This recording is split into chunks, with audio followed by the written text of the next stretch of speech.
Welcome back to another episode of Paranormal Unveiling with your host, psychic medium, and lead investigator for the Paranormal Science Investigators team, Josh.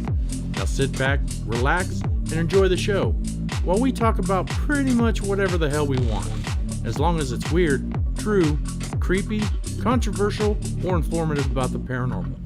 So follow me as I try to give you a peek behind the veil.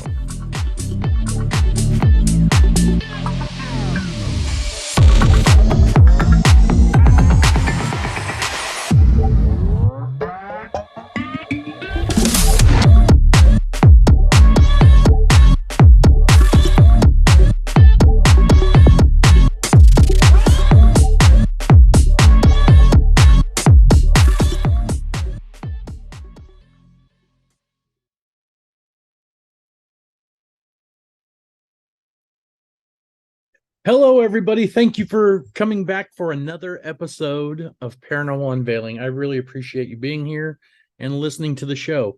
One thing, we've got a couple of listener submitted stories that I would like to tell on this week's episode.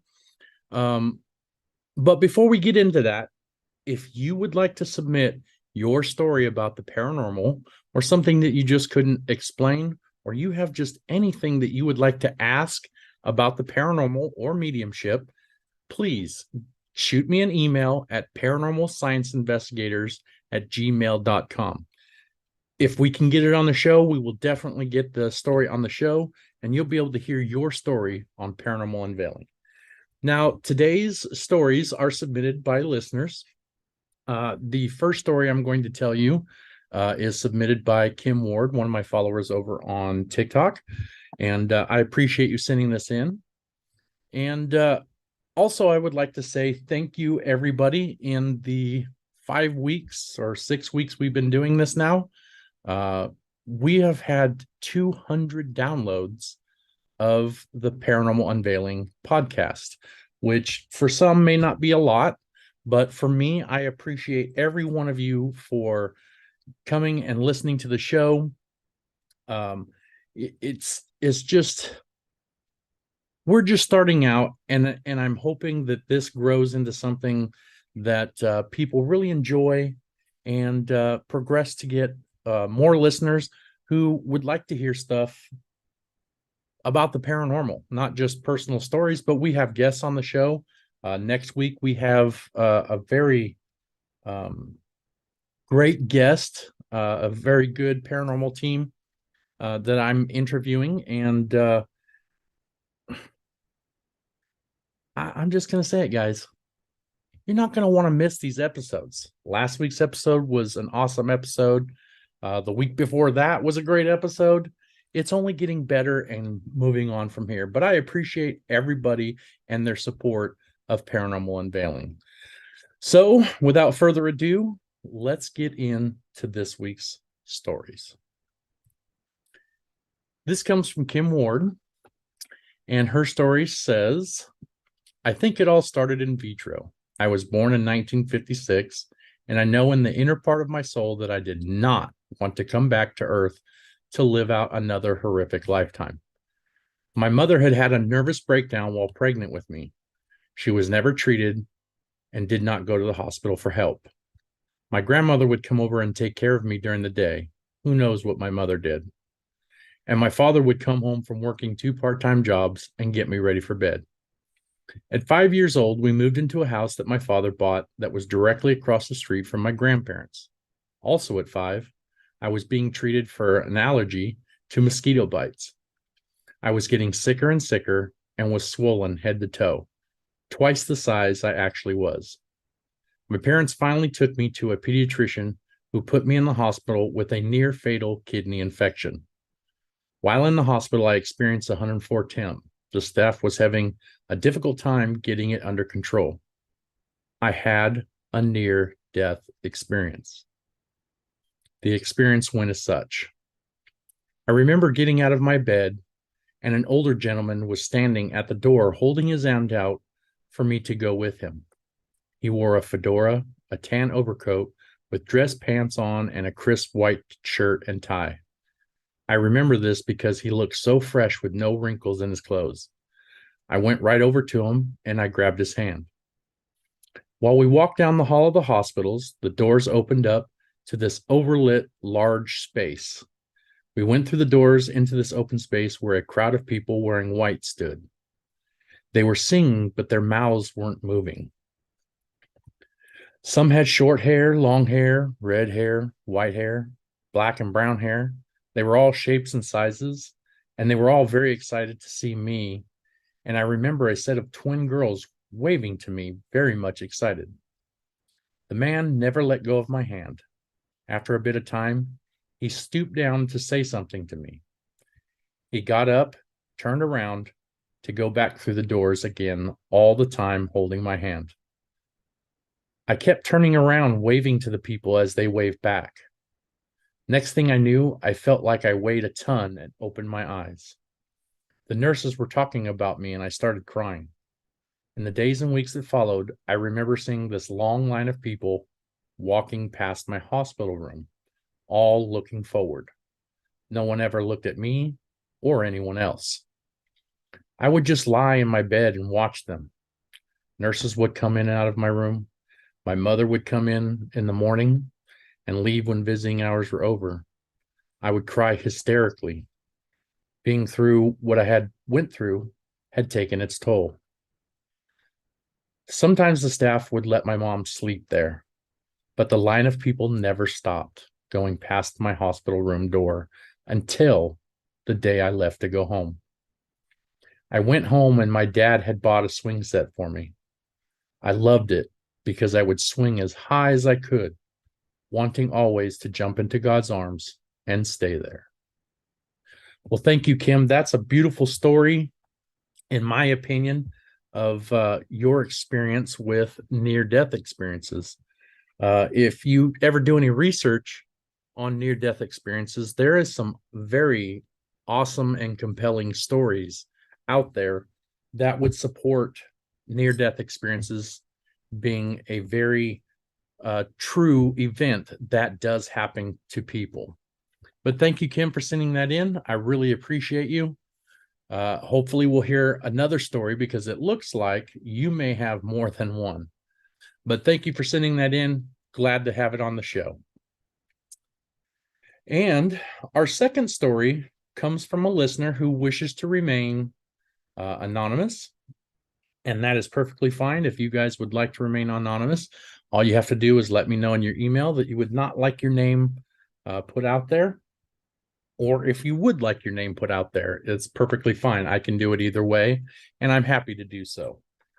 Some stories are very private, and I understand that. And sharing them is, I feel like sharing them is a special gift to me and to the other listeners who might be able to, gain something from them. So I appreciate you sending them in.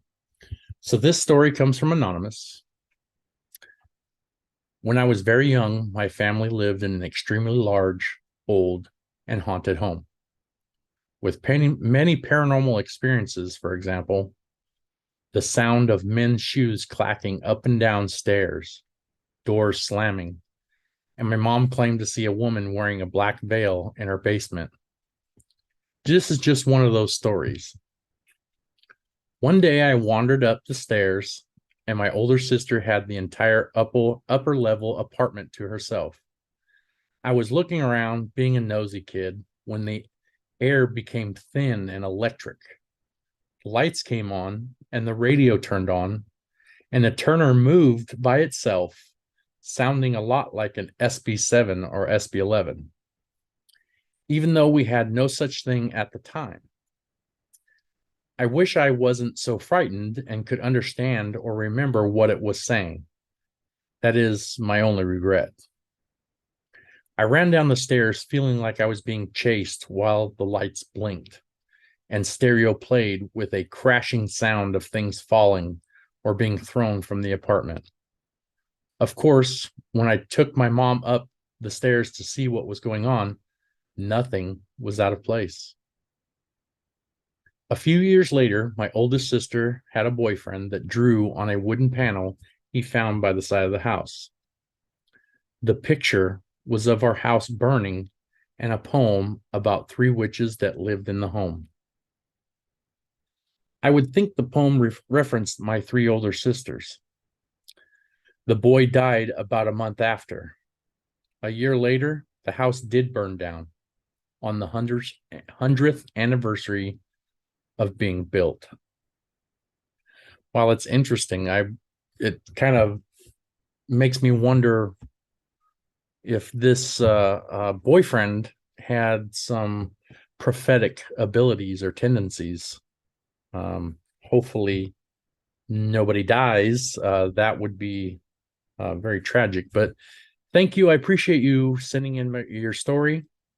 I hope to hear more from you because I do know that you have some other very personal stories that I would love to hear. But thank you for submitting this one. I really appreciate it. Now, guys, that's the end of the stories that were submitted by our listeners. But there's a few things that I would like to tell you. As far as near-death experiences, it's hard to explain them. I've had a near-death experience, or what I believe to be a near-death experience, in a time where I was not living so cleanly. And I had an accident that I feel like I left my body. Now, I won't go into detail of all the things because it's a very personal thing for me. But it was one of the things that happened to me that made me start to think, what am I doing? Why do I do the things I do in life? I should be doing better. And I should be researching this. It's part of the reason why I became a paranormal investigator and researcher, because of my own experiences with this sort of thing. It made me wonder what's really out there. So fast forward about 20 years, and here we are. We're investigating the paranormal just so I can find the truth. I've lived in houses that are haunted. In fact, I live in one now. So to our anonymous listener, I can tell you that I completely understand the story that you're telling. Okay. Pretty much everywhere that I have been has been a haunted home, because of my abilities, seem to gravitate towards me. So when you don't understand or don't know, that sort of thing can be very traumatic, so to speak. I think over time you start to get used to it. You start to grow your own power and understand that there are things beyond this life that we don't truly understand. But I can tell you that as you start to understand them a little bit better, it becomes easier to look back on your life and realize the things that were happening and just what it was, even if it's only a little bit. Well, thank you very much. I appreciate your guys' submissions. Really do appreciate it. I can't tell you how much that I'm enjoying doing this show, hearing from listeners.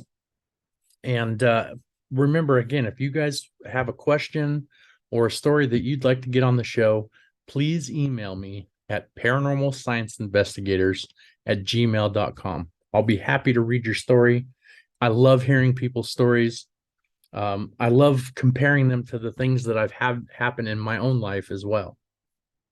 So please, by all means, submit those stories. All right, guys, that's all I have for you today. But look out for next week's episode. We have an interview coming up with a very good paranormal team. I don't want to give it away, but you're going to not want to miss this episode coming up next week. If I can tell you anything, it's going to be a longer episode.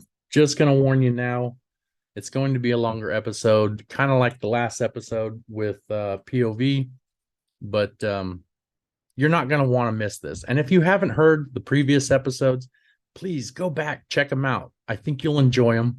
And I think you'll enjoy what we've got coming up later in this season of Paranormal Unveiling. As always, thank you. We appreciate your support. Love y'all. Bye-bye.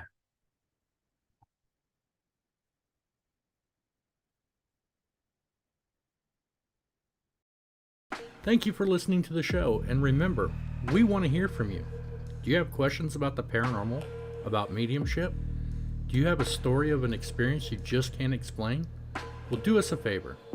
Email us at paranormalscienceinvestigators@gmail.com. And your question or story may end up on the show.